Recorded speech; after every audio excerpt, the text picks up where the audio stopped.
இந்த மேட்ச்சுக்கு முன்னாடி வரைக்கும் ஒரு கிரிட்டிசைஸ் இருந்துச்சு சார். இந்த மாதிரி அர்ஜென்டினா வந்து இது வரைக்கும் ஆடின டீம் எல்லாமே ரேங்க்ல வந்து டாப் 10க்கு கீழே இருந்த டீம் தான். ஸோ அவங்க வீக்கான டீம் தான் ஃபேஸ் பண்ணியிருக்காங்க அப்படின்ட்டு. இப்போ இந்த மேட்ச்சுக்கு அப்புறம் அந்த விமர்சனங்கள் மாறுமா? நீங்கள் எப்படி பார்க்குறீங்க?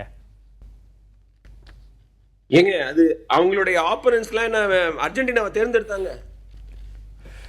நாங்க வந்து கேபோவோட விளையாடுறோம், நாங்க வந்து எகிப்தோட விளையாடுறோம் அப்படிங்கறத வந்து அர்ஜென்டினாவை தேர்ந்தெடுத்தாங்க அப்படிலாம் சொல்லவே கூடாதுங்க.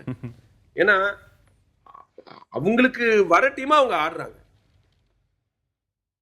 இப்ப நீங்க இந்த வேர்ல்டு கப்லங்க இந்த டிராஃபியை ஜெயிக்கணும்னு வெறி எந்த டீமுக்கு அதிகமா இருக்கு? நிச்சயமா அர்ஜென்டினாக்கு.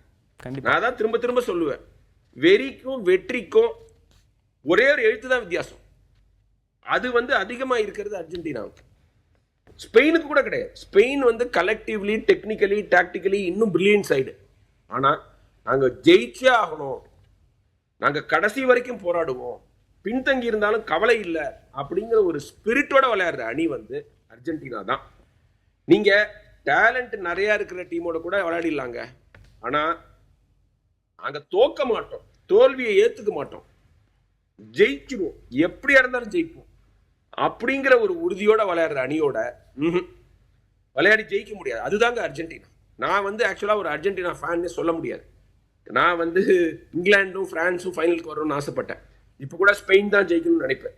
ஆனா இந்த அர்ஜென்டினா டீமை நீங்க பாராட்டாம இருக்க முடியலைங்க. அர்ஜென்டினா வர வேணாம் ஃபைனலுக்கு நினைச்சவங்க எல்லாருமே மனசு மாறி இருப்பாங்க. ஏன்னா அந்த மாதிரி ஒரு ஃபைட்டிங் ஸ்பிரிட்டை காமிச்சிருக்காங்க. Not only Messi, each and every player.